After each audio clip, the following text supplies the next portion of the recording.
Machine translation is a popular natural language processing task that involves translating a sentence from a source language, such as English here, into a target language, which could be anything like Italian here.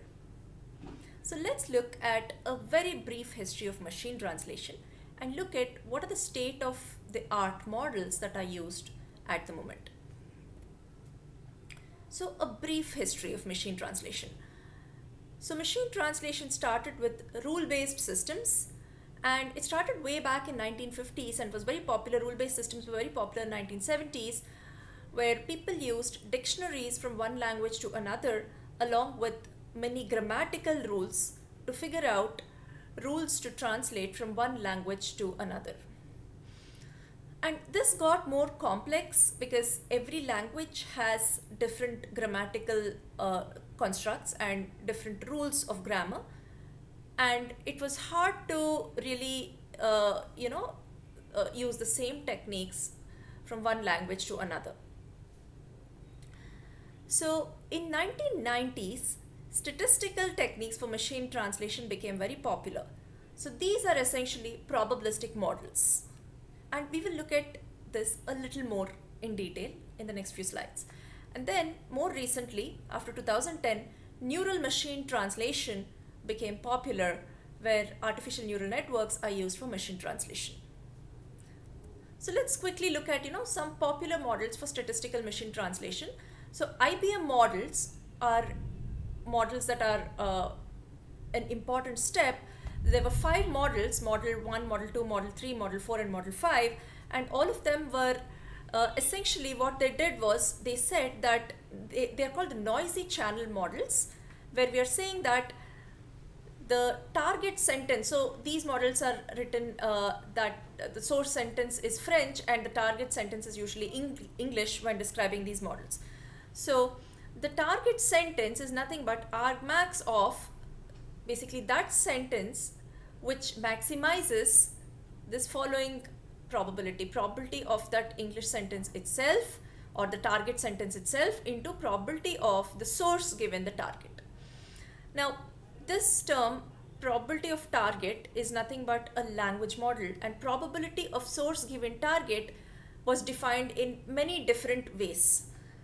And one interesting aspect here was the use of alignment variables. So most of these models are doing some sort of alignment, because different words in the source sentence could align with different words in different positions in the target sentence, and it could be many to many. So there could be many words in the source sentence which map to one word in the target, or many words in the target that map to one word in the source, and so on.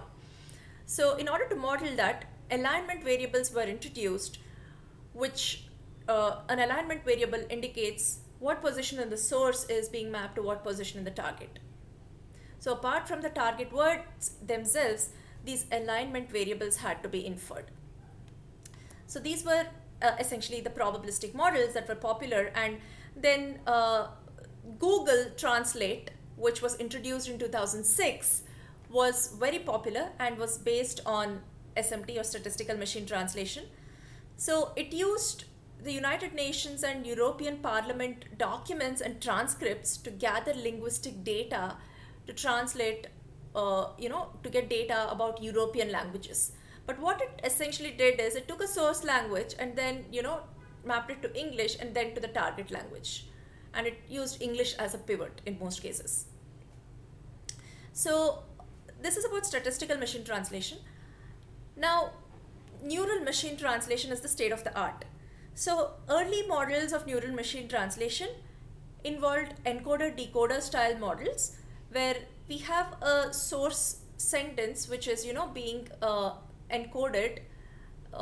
This is the encoder part, and then it's being consolidated. The source sentence is being consolidated into a vector here, the source, you could call it the source embedding, and then that's given to the target sentence, which is it's given to the decoder, which generates the target sentence by trying to expand that embedding. Now the problem with these models, of course, is that this entire sentence is being condensed into one embedding, and if you have longer sentences, you lose a lot of context there. and you can lose a lot of dependencies because the embedding cannot capture a lot of data. The longer the sentence and more complex the dependencies. So what is used right now is mostly attention-based models. So in the attention-based mechanism, you have an attention layer that takes into account all the words in the input or the source sentence, and then figures out which of the words to give more weightage to in translating a particular position in the target sentence. And accordingly, because it's looking at the entire input, it's not really losing out information where everything is condensed into a small, a bottleneck embedding. That's not happening here. So these models tend to perform much better. Now there are many state-of-the-art NMT models, and even Google Translate now uses attention-based models for NMT. If you want to get your hands dirty with NMT, you can actually, a good place to look at is the TensorFlow tutorial, which has, this page for neural machine translation with attention, and it has some code, and, you can take a look at this. If you want to understand these models better, a good place to get started is, these couple of papers. One is Attention is All You Need from NIPS 2017.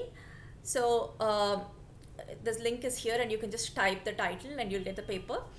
And another paper is this Effective Approaches to Attention-Based Neural Machine Translation Models. This is a nice paper to read. And this is the paper that actually is implemented in the TensorFlow tutorial. So these are nice papers to see. So to summarize, we looked at a brief history of machine translation and what statistical machine translation models are, and what are the kind of neural machine translation models that are in use. This was a very high-level summary of machine translation. Hope to go slightly deeper into a few aspects of machine translation in some of the future videos. Thank you.